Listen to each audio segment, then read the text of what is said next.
Hello विद्यार्थियों, आज आप लोगों को मैं स्वागत करता हूँ YouTube channel art of classes में। आज का वीडियो है प्रत्यय में, जो मैंने एक क्लास 1 में पढ़ाया था उसी प्रत्यय को मैं आगे बढ़ा रहा हूँ। और उसमें एक कृत प्रत्यय आया था, तो मैं कृत प्रत्यय बताने जा रहा हूँ आज। कृत प्रत्यय। कृत प्रत्यय का एक भेद था। उसमें एक कृत प्रत्यय आया था और कृत प्रत्यय को मैं आज बतलाने जा रहा हूं। कृत प्रत्यय दो प्रकार के होते हैं। कृत प्रत्यय दो प्रकार के होते हैं, एक कृत्य और दूसरा है कृत। एक है कृत्य और दूसरा है कृत। कृत्य और कृत, यह कृत प्रत्यय के दो भेद हैं। अब आपको जानकारी हासिल करनी है कृत्य प्रत्यय क्या है, कैसा है, इसके बारे में तो जानिए। ये कृत्य प्रत्यय भी 7 प्रकार के हैं, जिसमें एक है तव्य,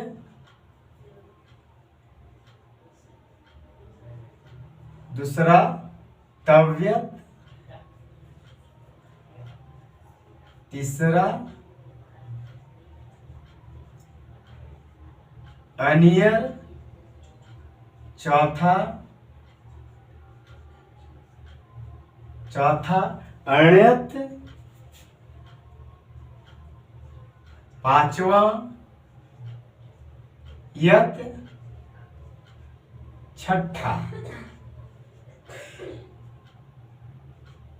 छठा है अक्यप और 7वां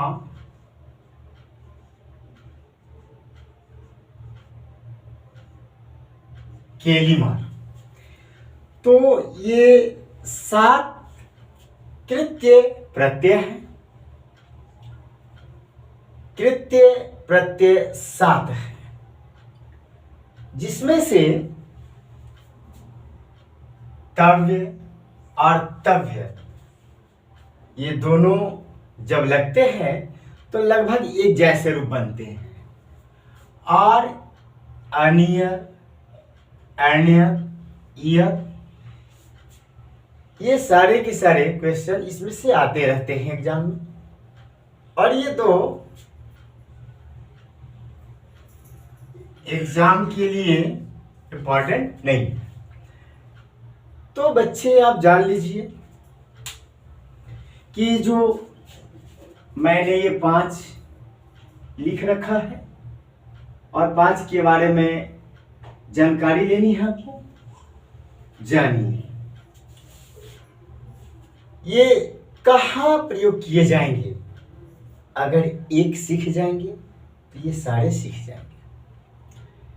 तो जानिए, और एक बात ध्यान दीजिएगा कि कृत्य प्रत्यय जो ये मैंने 7 लिखा, तो विद्यार्थी ध्यान देंगे आप, इसके अलावे कृदंत पदों का निर्माण करने वाले प्रत्यय को कृत प्रत्यय कहेंगे। एक बार फिर से आप सुन लीजिए, इसके अलावे यानी 7 के अलावे कृदंत पदों का निर्माण करने वाले प्रत्यय को कृत प्रत्यय कहेंगे। तो अब मैं बताऊंगा कि आखिर इसका कहां प्रयोग किया जाएगा। देखिए, इसका कहां प्रयोग किया जाएगा मैं बतलाऊंगा। कहां इसका प्रयोग किया जाएगा आप लिख लीजिए। इसका कहां प्रयोग किया जाएगा। कर्मवाच्य एवं भाववाच्य, कर्मवाच्य एवं भाववाच्य, कर्मवाच्य एवं भाववाच्य में योग्य अथवा चाहिए, योग्य, योग्य अथवा चाहिए के अर्थ में इन तव्य का प्रयोग किया जाएगा, तव्यत का प्रयोग किया जाएगा, अन्य प्रत्यय का प्रयोग किया जाएगा, अन्यत प्रत्यय का प्रयोग किया जाएगा, यत प्रत्यय का प्रयोग किया जाएगा, अक्य प्रत्यय का प्रयोग किया जाएगा और केलिमत प्रत्यय का प्रयोग किया जाता है।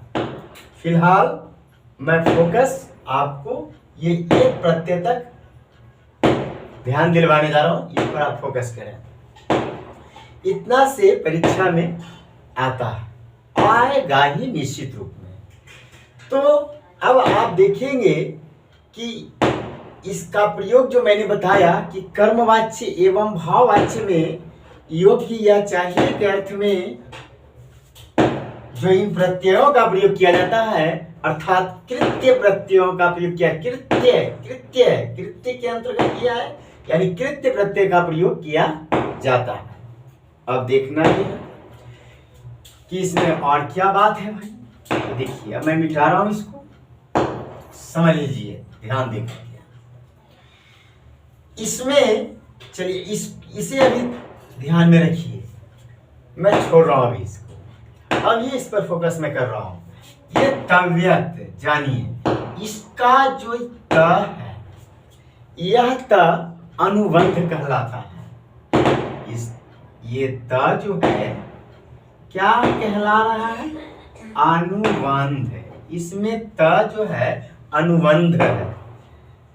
आप ध्यान रखेंगे, याद रखेंगे, जो भी वर्ण आधा हो, यानी जिसमें से स्वर हटा हुआ होगा, चाहे वो शुरू में हो या फिर अंत में प्रत्येक हो, तो वो अनुबंध होगा। और अनुबंध जो होता है वह लुप्त हो जाता है।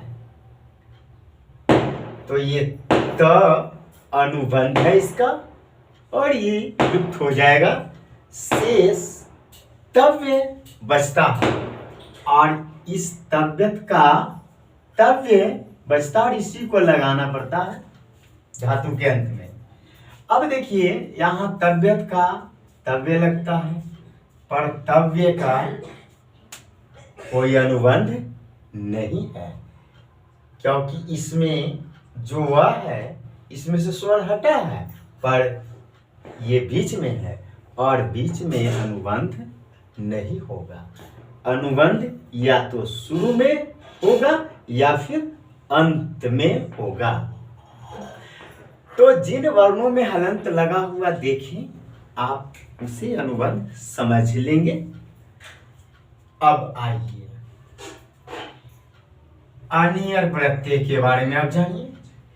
अब इसमें देखना है कि अनुबंध कौन है। तो र में हलंत लगा हुआ है और यहां ये र अनुबंध होगा, ये र अनुबंध होगा। र में हलंत है, इसमें से स्वर हटा हुआ है, अनुबंध है, और यहां बचा है अनिये, तो अनिये लगाना होगा।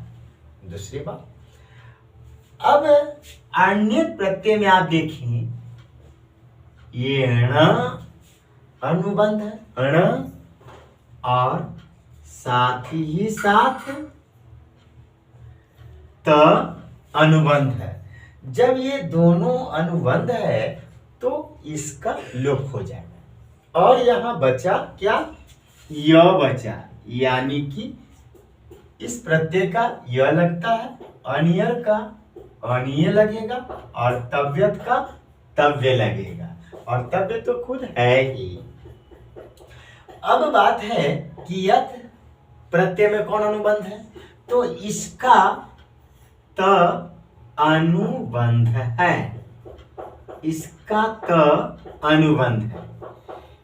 और यहाँ भी यह ही लगाना पड़ता है, यह बचता है। अर्थात इस प्रत्यय का यह और इस प्रत्यय का भी यह ही लगाना है।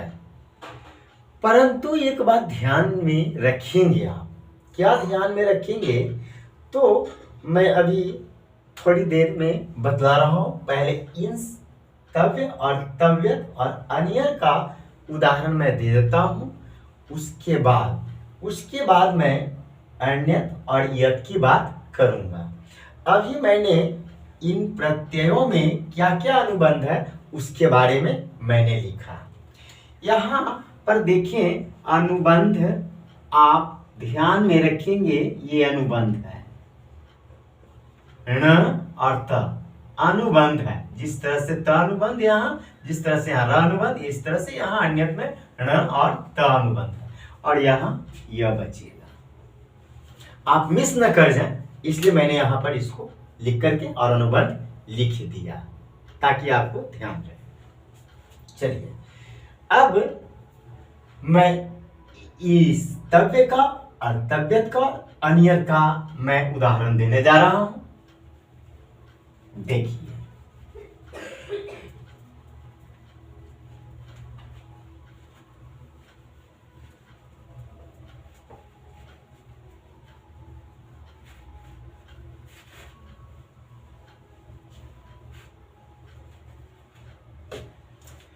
अब देखना ये है कि उदाहरण में आखिर तव्य और तव्यत का जब उदाहरण देंगे तो क्या अलग है? जी नहीं, बच्चे ध्यान देंगे।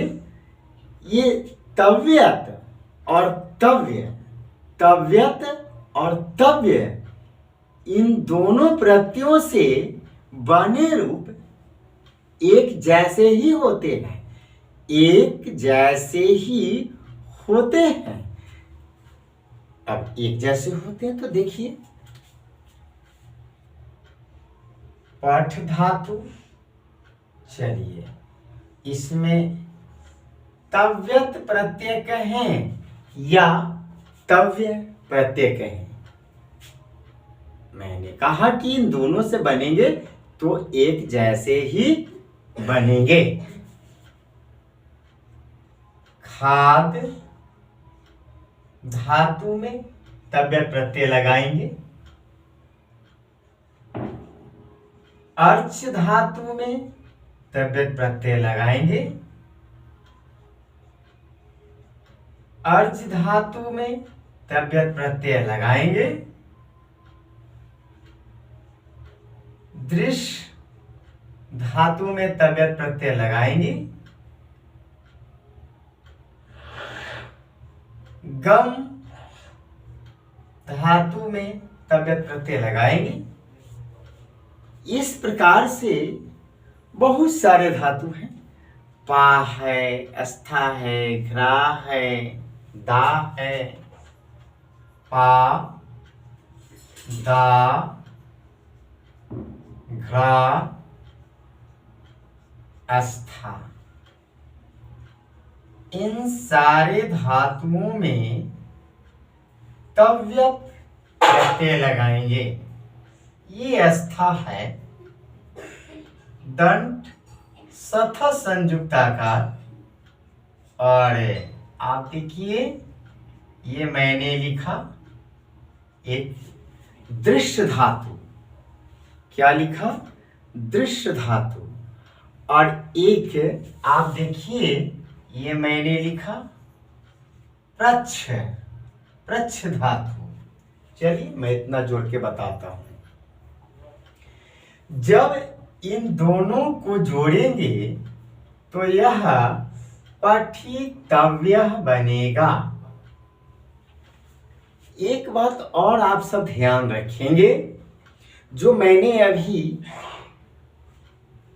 तव्य, तव्य, अन्य, अण और यत प्रत्यय के बारे में जो मैंने बताया, तो आप जानिए इन प्रत्ययों से जो बने पद होंगे, उनसे बने पद का रूप पुल्लिंग में बालक के रूप के जैसा ही चलेगा, और स्त्रीलिंग में लता का जैसे रूप चलता है उस तरह से रूप चलेगा, और नपुंसक लिंग में जैसे फल शब्द का रूप चलता है वैसे रूप इसका चलाना पड़ेगा।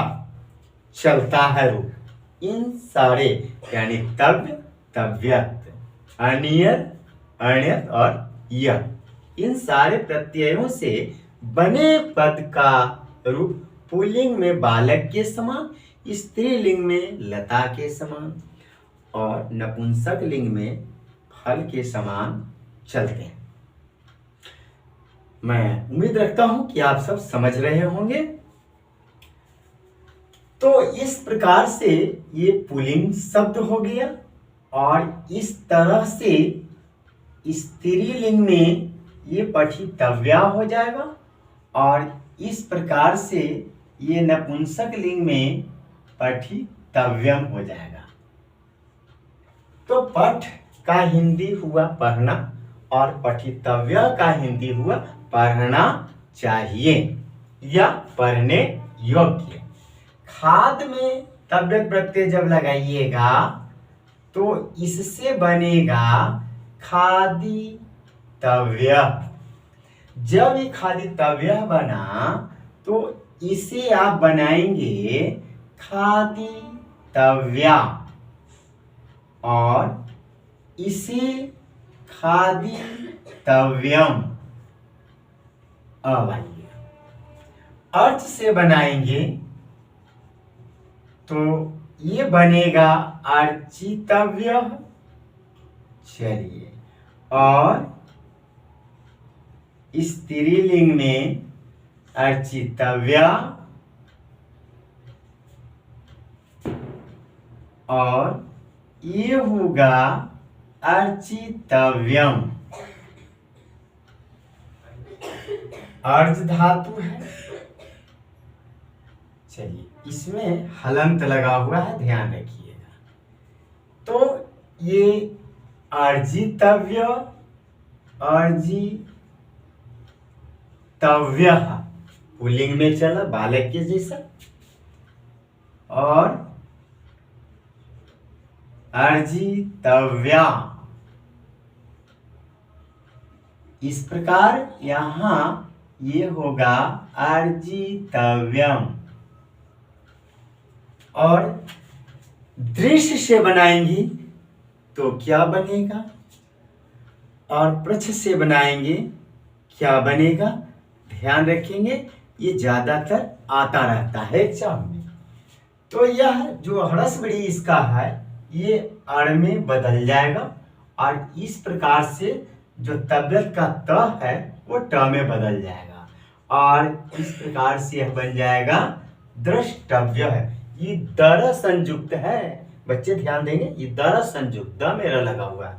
द्रष्टव्य, इस प्रकार से द्रष्टव्या और द्रष्टव्यम। चलिए, अब गम धातु से बनाते हैं। इसे भी आप ध्यान में रखेंगे, क्योंकि गम धातु से जब तव्यत प्रत्यय आप बनाएंगे तो इस पर आपको ध्यान देना है, क्योंकि ये भी परीक्षा में आता रहता है। और इससे बनेगा तो यह गंतव्य हो जाता है, और गंतव्या स्त्रीलिंग में होगा, तथा नपुंसक लिंग में यह बनेगा गंतव्यम। उसी प्रकार से पा धातु से बनाइएगा, यह होगा पातव्य और पातव्या और पातव्यम। चलिए, इसको बना लीजिए तो यह दातव्य हो गया, दातव्या बनेगा,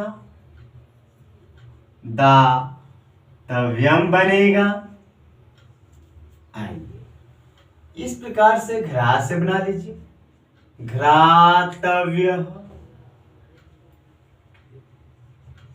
घ्रातव्य और घ्रातव्यम। चलिए देखते हैं कुछ और है। आस्था, आस्थातव्य, आस्थातव्य और आस्थातव्यम। फल जैसा इसका रूप चलेगा ना पुंसकलिंग में। और दृश्य धातु एक बार फिर से लिखा गया, दोबारा आ गया है। चलिए मैं इसे हटा दे रहा हूं, दोबारा आ चुका था। तो ये आस्था धातु में जब तव्यत लगा तो आस्था तव्य बना। तो अब रही बात कि आखिरकार इन सबों का प्रयोग जब करेंगे तो कैसे करेंगे, वाक्य बनाएंगे। जब अनुवाद करेंगे हिंदी के वाक्य को तो क्या होगा, देखिए क्या हो। हिंदी में वाक्य लिख करके मैं आपको उसको अनुवाद करके दिखाऊंगा। एक और धातु है जो हमेशा पूछता रहता है, प्रच्छ धातु, और इसको से बना लीजिएगा पृष्ठव्य। ये ट है, ट है, पर संयुक्त, मूर्धन षट संयुक्त, वाय संयुक्त विसर्ग है, पृष्ठव्य। और ये होगा पृष्ठव्या और यहां होगा पृष्ठव्यम। चलिए अब आपको जानकारी हो गई होगी। पठ माने पढ़ना, तो जब प्रत्यय तव्यत लगेगा तो पढ़ना चाहिए या पढ़ने योग्य, यानी इस प्रकार से कहीं भी। प्रच्छ माने पूछना, तो प्रत्यय लगा करके तव्यत प्रत्यय लगा लिए हैं तो ये हो गया पूछना चाहिए या पूछने योग्य। इस प्रकार से, इसी प्रकार से अब इन सारे धातुओं में मैं दिखाता हूं कि अनियर प्रत्यय लगाएंगे तो क्या होगा। चलिए अनियर प्रत्यय मैं दिखा रहा हूं कैसे बनेगा अनियर से। ये तो हो गया तव्यत प्रत्यय आपने बना लिया।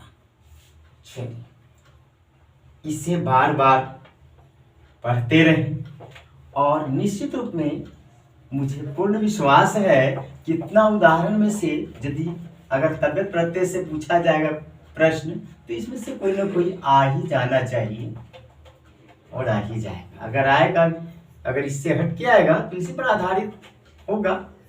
यानी कहने का मतलब जहां अंत में तव्य लगा हुआ देखें आप समझ जाएं कि तव्यत प्रत्यय ही है। तो अब इसमें अनियर प्रत्यय को मैं जोड़ रहा हूं, अनियर प्रत्यय। और जब अनियर प्रत्यय जोड़ेंगे तो देखिए क्या होगा। ये होगा पठनीय। क्यों भाई, तो क्योंकि हमें इसका यहीं तक न जोड़ना है। जैसे तव्यत का तव्य लास्ट में जोड़ना था, उसी प्रकार से अनियर का अनिय जोड़ना है। तो पठ धातु है, ठ में ये अ का उच्चारण आ गया, इसी ठ में अ लगा हुआ है। नी हो गया और यह हो गया, र तो लगेगा नहीं, पुल्लिंग में बालक के जैसा रूप चल जाएगा, तो ये हो जाएगा पठनीय। इसी प्रकार से स्त्रीलिंग में बना लीजिए, इसका रूप फिर नपुंसक लिंग में बना लीजिए, ये हो गया पठनीयम। अब इसी तरह से बहुत सारे सब बन जाएगा। अब सब आप बना भी सकते हैं खुद, लेकिन खैर मैं लिख दे रहा हूं। खाद, खादनीय, तो इसको बनाएंगे तो होगा खादनीया और यह हो जाएगा खादनीयम। इस प्रकार अब ये बनेगा अर्चनीय, उसके बाद अर्चनीया और अर्चनीयम, ऐसे। चलिए अब अर्ज से बनाएंगे, अर्ज नियम, अर्जनीया, अर्जनियम। चलिए, अब दृश्य धातु से बनता है अनियर प्रत्यय लगाने के बाद पद, तो यह दर्शनीय बनता है। उसके बाद स्त्रीलिंग में हो जाएगा दर्शनीया, फिर दर्शनीयम। मैं उम्मीद करता हूं आप सब खुद बना सकते हैं, आप सब खुद बना सकते हैं, सारे रूप को तैयार कर सकते हैं, ऐसी कोई बात नहीं है। गम से बनाइएगा, गमनीय, गमनीय। चलिए, मैं खुद बना दे रहा हूं, गमनीय, और यह हो जाएगा गमनीय, गमनियम। आइए, पा से हो जाएगा पानीय, पानीयम, पानिया, और पानियम। तो बच्चे, आप देख रहे हैं, आप सारे धातु में किस तरह से अनियर प्रत्यय लगाइएगा, ये मैंने दिखाया, कैसे आप लगाइएगा। क्या किया मैंने, पठ धातु में अनियर प्रत्यय लगाया, पठनीय बन गया। स्त्रीलिंग या आगे जो भी कुछ रूप होगा आप खुद ब खुद बना सकते हैं, खुद ब खुद बना सकते हैं। और इसी प्रकार से खाद से बनेगा तो खादनीय, अर्च से बना अर्चनीय, और स्त्रीलिंग नपुंसकलिंग सब बन गया। बाकी आप बना सकते हैं, सारे धातुओं से रूप तैयार कर सकते हैं। और इस तरह से आप देखें कि आप और भी कुछ अगर चाहें बनाना तो बना सकते हैं, और भी कुछ धातुएं हैं। तो चलिए, पठ से अनियर लगाने के बाद पठनीय पुल्लिंग, पठनीया स्त्रीलिंग, पठनीयम नपुंसकलिंग, खाद से बना खादनीय, आगे बना लेना, समझ गए बात को। अर्च से अर्चनीय, अर्ज से अर्जनीय, दृश्य से दर्शनीय। आप बात को समझ रहे हैं, आप सब बना सकते हैं, आप में काबिलियत है, बना सकते हैं। इसी प्रकार से और भी बहुत सारे धातु हैं, स्मृति धातु है, ये सब आता है एग्जाम में, आता ही रहता है। अस्मरणीय, ये बनेगा अस्मरणीय, अस्मरणीय, अस्मरणीय, और अस्मरणीयम, अस्मरणीयम। इस प्रकार से बहुत सारे हैं, बहुत सारे रूप हैं, आप तैयार कर सकते हैं, बना सकते हैं। एक और कभी कभी भू धातु भी दे देता है, और इससे बनाइएगा, ये बनेगा भवनीय, और क्या स्त्रीलिंग में बनाइएगा भवनीय, और नपुंसकलिंग में ये हो जाएगा भवनीयम। चलिए, ये भू का मतलब होता है होना, तो इसका मतलब होगा होना चाहिए या होने योग्य। स्मृति का मतलब होता है याद करना, तो ये हो गया याद करना चाहिए, याद करने योग्य। इस तरह से आप सब बना सकते हैं, और अर्थ समझ ही रहे हैं। दृश्य में देखना, गम मने जाना, अर्ज माने अर्जित करना, अर्च माने पूजा करना। इस तरह से आप बना सकते हैं, कोई दिक्कत नहीं है। अर्ज माने कमाना चाहिए, या जो हो, समझ गए। अब आइए, अब मैं आपको बतलाने जा रहा हूं अन्यत में और यत में क्या फर्क है, उसे खूब अच्छी तरह से आप लोग समझ लीजिए। अन्यत और यत में क्या है फर्क, क्या अंतर है अन्यत प्रत्यय और यत में।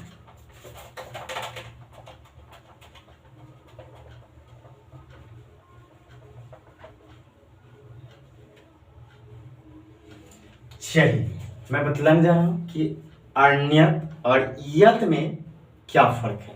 इसमें आपको थोड़ी बात ध्यान देनी है थोड़ा सा, कि ये क्या है कि अन्यत जो है प्रत्यय है, इसका यूज कहाँ करना है, ध्यान दीजिए। तो इसका प्रयोग कीजिएगा आप ऋकारांत धातु, ऋकारांत धातु और व्यंजनांत धातु में। ऋकारांत और कहाँ, व्यंजनांत धातुओं में ही इसका प्रयोग किया जाता है। अब एक बात आप ध्यान रखेंगे कि जब अन्यत्र प्रत्यय लगाते हैं तो होता क्या है कि धातु के जो अंतिम री है, जो अंतिम री है, ये ह्रस्व री है। ये कौन सा री है बच्चे, याद रखेंगे, ह्रस्व री है। ये री का क्या होगा, तो इस री का आर हो जाता है, यानी री आर में बदल जाता है। और क्या ध्यान देना है आपको, और ध्यान ये देना है कि उपधा के अ का आ हो जाता है, उपधा के अ का आ हो जाता है। एक बात और ध्यान में आप रखेंगे कि इक जो है वो इक का गुण हो जाता है, इक का गुण हो जाता है, गुण। मेरी बात को ध्यान से सुनिए। यण्यत प्रत्यय का प्रयोग कहाँ, ऋकारांत और व्यंजनांत धातुओं में, यानी जिन धातुओं के अंत में हलंत लग जाए उसमें इसका प्रयोग करेंगे अन्यत का, और जिन धातुओं के अंत में ह्रस्व री आ जाए तो अन्यत का प्रयोग करेंगे। अब इसका मैं आप सबके सामने उदाहरण ला रहा हूं। इसका उदाहरण आप सब देखें क्या होता है, कैसे कैसे हैं, देखा जाए।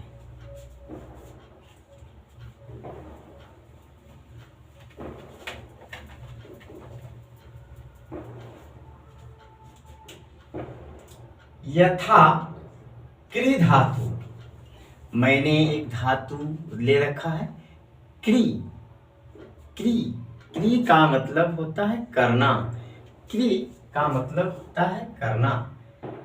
अब क्री धातु जब कह रहे हैं तो इसका उच्चारण करेंगे तो क्री का अंत होता है ह्रस्व री से, क्री का अंत होता है ह्रस्व री से। उसी प्रकार से अस्मृ, इसका हिंदी होता है, अर्थ होता है याद करना। इसका हिंदी क्या होता है, याद करना। अस्मृ का मतलब क्या होता है, अस्मृ का मतलब होता है याद करना। इसी प्रकार से बहुत सारे उदाहरण मैं लाऊंगा। ये तो ह्रस्व री है, यानी ऋकारांत धातु मैंने कहा था। अब व्यंजनांत धातु जैसे पच, और पच का हिंदी होता है पकाना। चलिए इन सबों में अन्यत प्रत्यय लगाएंगे, पच। इसी प्रकार से ये मैंने पठ धातु लिखा, ठ में हलंत है, ठ के साथ हलंत है। और इसी प्रकार से त्यज धातु, त्याग करना। त्यज का मतलब होता है त्याग करना, यानी छोड़ देना। त्याग करना यानी कि छोड़ देना। उसी प्रकार से और भी धातु, हस धातु व्यंजनांत है, व्यंजनांत है, हलंत हटा देंगे स्वरांत हो जाएगा, तो ये व्यंजनांत धातु है। क्या है, व्यंजनांत धातु है। इसी प्रकार से धातु एक है, सीच धातु है, एक है वीद धातु है।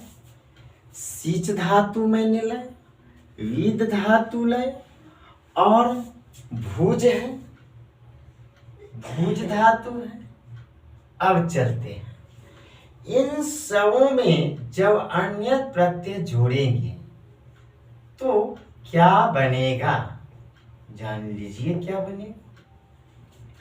मैंने कहा था कि जब ह्रस्वड़ी होगा अंत में तो उसे आर में बदल देंगे।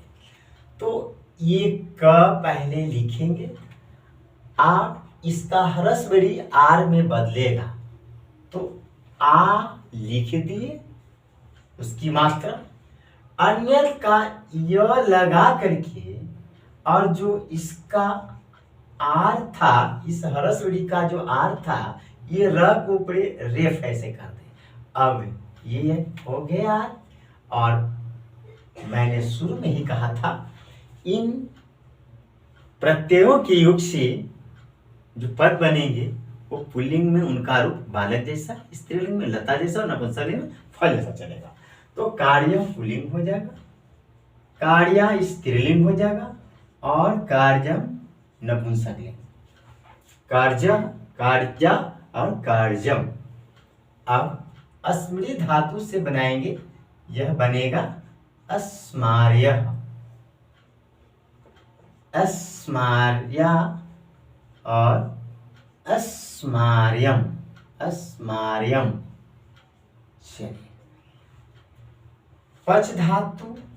अब देखिए, चूंकि आप देख रहे हैं इसकी उपधा प है, और जब प कहते हैं तो प के उच्चारण में अ आता है, तो यही है प उपधा, इसके अ का आ हो जाएगा यानी पा हो जाएगा। और च में हलंत है इसलिए ये आधा लिखेंगे और अन्यत्र का य लिखेंगे, यानी चय संयुक्त हो जाएगा यह। और इस प्रकार से यह पाच्य और पाच्या और पाच्यम बनेगा। ठीक उसी प्रकार से पाठ से बनेगा तो यह हो जाएगा पाठ्य, और क्या बनेगा पाठ्या, और क्या तो पाठ्यम। पुल्लिंग, स्त्रीलिंग और नपुंसकलिंग में मैंने बनाकर दिखा दिया। इसी प्रकार से त्यज, त्यज इसमें या जय संयुक्त, त्याज्य और त्याज्या और त्याज्यम, त्याज्यम। चलिए ये बन गया। अब हस धातु से बनाइए, हास्य, फिर हास्या और हास्यम, हास्यम और क्या सिच से। अब देखिए इसमें मैंने कहा था क्या कि इक का गुण हो जाएगा, तो ये सी है, तो आपने पढ़ा था गुण संधि में कि अगर और या के बाद में हर सही दीर्घ या तो ये ये बन जाता है जोड़ करके, तो इस तरह से यह सेच्य बन जाएगा और सेच्या बनेगा, और क्या बनेगा सेच्यम बनेगा, और क्या विद से बना लीजिए, ये बनेगा वेद्य, वेद्य। इसे आप ऐसे भी लिख सकते हैं, वेद्य दया संयुक्त, ऐसे भी लिख सकते हैं। इसी प्रकार से ये वेद्या होगा, पर आप इसे ऐसे भी लिख सकते हैं, और यह वेद्यम, वेद्यम, और आप इसे ऐसे लिख सकते हैं। चलिए अब भुज है यानी ऊ है, तो ऊ है तो ओ हो जाएगा। इस प्रकार से यह भोज्या, और स्त्रीलिंग में ये हो जाएगा भोज्या, और नपुंसकलिंग में यह हो जाएगा भोज्या। इसके बाद मैं मिटाता हूं। अब आपको यत प्रत्यय दिखा रहा हूं, यत प्रत्यय कहाँ लगेगा, यत प्रत्यय में क्या बात है, फर्क समझ लीजिए, अंतर समझिए क्या बात है। मैं अंतर समझा दे रहा हूं क्या अंतर है। अब अंतर आप समझिए।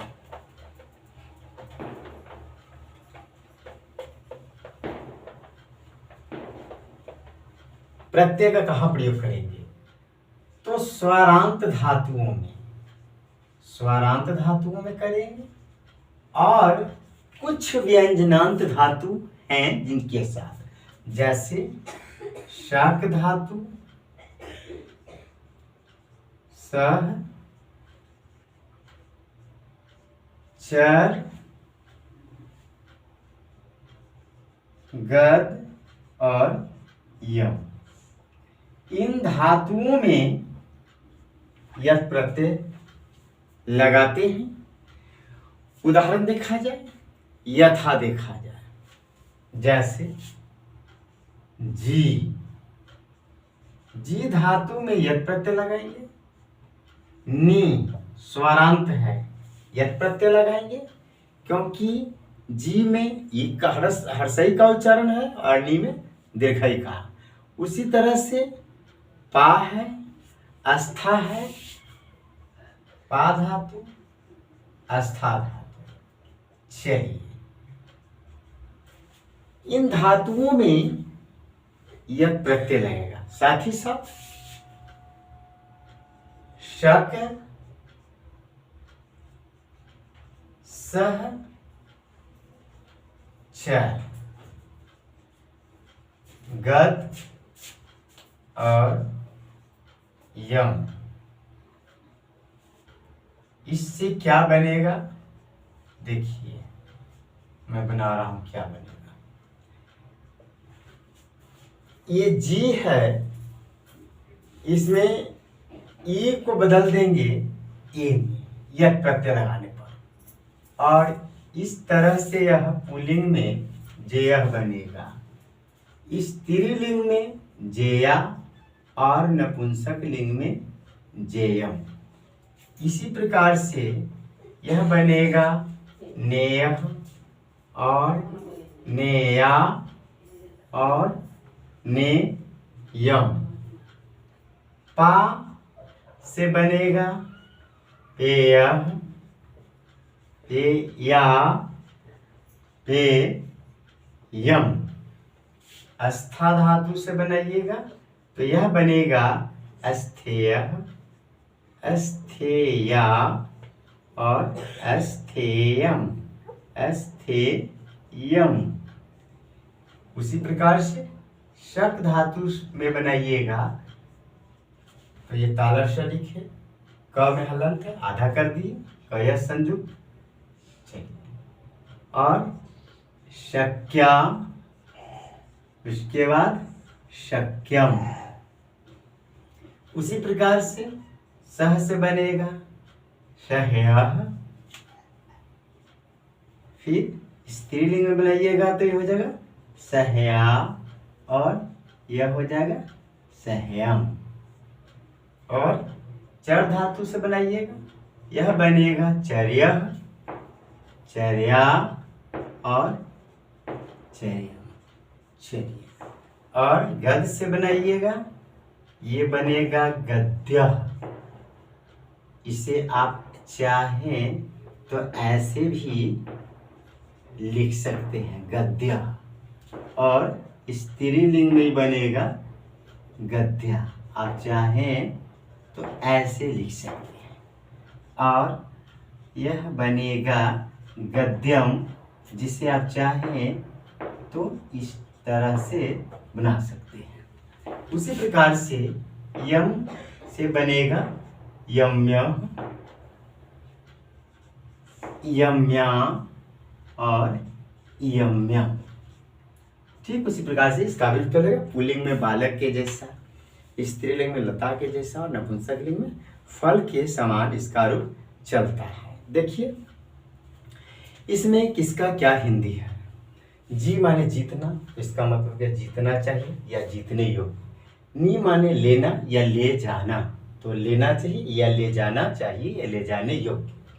पा माने पीना, पेय पीने योग्य या पीना चाहिए। अस्था माने ठहरना, अस्थेय रुकना चाहिए, ठहरना चाहिए, ठहरने योग्य।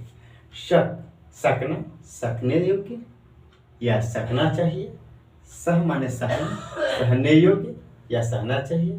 चर, चर्या, चर्या, चर्या यानी जाने योग्य।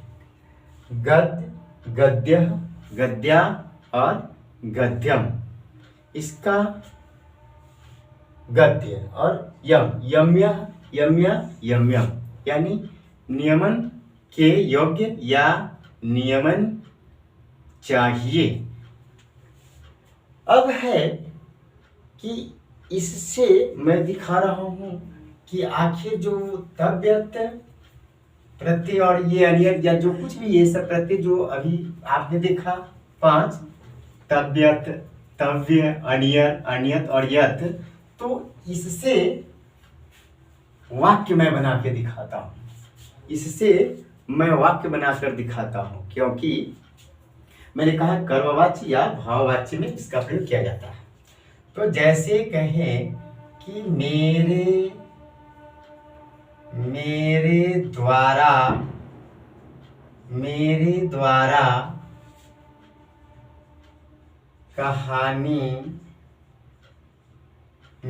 द्वारा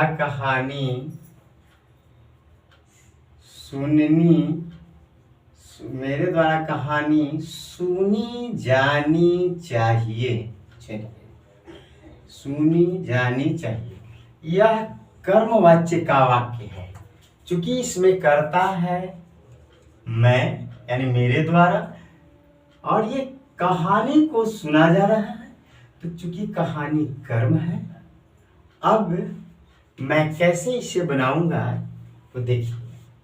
मेरे द्वारा कर्मवाच्य का नियम है कि उसके कर्ता में तृतीया विभक्ति लगाई जाती है। तो यहाँ तृतीया विभक्ति लगाइएगा तो यह मया होगा। और कहानी का मीनिंग होता है कथा। तो जो कर्मवाच्य में होगा उसके कर्म में प्रथमा विभक्ति लगानी चाहिए और लगाई जानी चाहिए और लगता है। तो कथा में प्रथमा विभक्ति लता के जैसा चला करके प्रथमा विभक्ति में कथा लिखूंगा और सुनी जानी चाहिए।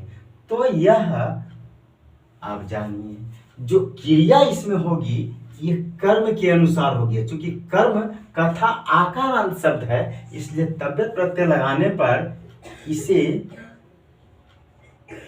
स्त्रीलिंग में श्रोतव्या लिखना पड़ेगा। अगर मान लिया जाए यहाँ पुल्लिंग होता तो यहाँ पर पुल्लिंग में लिखना पड़ता, बालक जैसा रूप चला करके। और ये अगर बहुवचन में हो तो फिर बहुवचन में दीजिए, रूप चलाइए। इस प्रकार से आप बना सकते हैं। और एक वाक्य देखिए, जैसे मोहन के द्वारा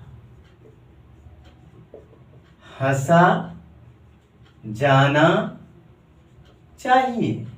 अब यह कर्मवाच्य नहीं है, ये भाववाच्य है, क्योंकि इसमें कर्म है ही नहीं। और कर्मवाच्य में अकर्मक क्रिया का प्रयोग होता है। तो यहाँ मोहन के द्वारा, तो यहाँ तृतीया विभक्ति लगाएंगे मोहने। अब जानिए इसकी क्रिया। तो क्रिया हमेशा आपको करना क्या है कि ऐसी स्थिति भाववाच्य में हमेशा क्या करेंगे तो नपुंसक लिंग में एक वचन में लिखना पड़ेगा, यानी हसी तव्यम हो जाएगा। हसी तव्यम होगा। ये यहाँ पर बहुवचन में भी अगर रहेगा, तृतीया के बहुवचन में भी, तो अभी यहाँ हसी तव्यम ही लिखना पड़ेगा। तो ठीक है बच्चे, मैं उम्मीद करता हूँ कि आप सारे बच्चों को बात समझ में आ जाएगी। अतः मैं अगली वीडियो में मैं फिर से जो कृत प्रत्यय खत्म किया मैंने, अगले बार कृत बताऊंगा। आज मैंने कृत्य प्रत्यय को बता दिया। बच्चे लाइक करना भूलेंगे नहीं, लाइक शेयर अवश्य कर देंगे। और जो बच्चे अभी तक सब्सक्राइब नहीं किए हैं सब्सक्राइब कर दीजिएगा। और जिन्होंने सब्सक्राइब कर रखा है पहले से ही, तो उन्हें अब सब्सक्राइब करने की आवश्यकता नहीं है। तो ठीक है, थैंक यू सो मच। मिलता हूँ अगली वीडियो में क्लास 3 प्रत्येक का भाग लेकर के। धन्यवाद।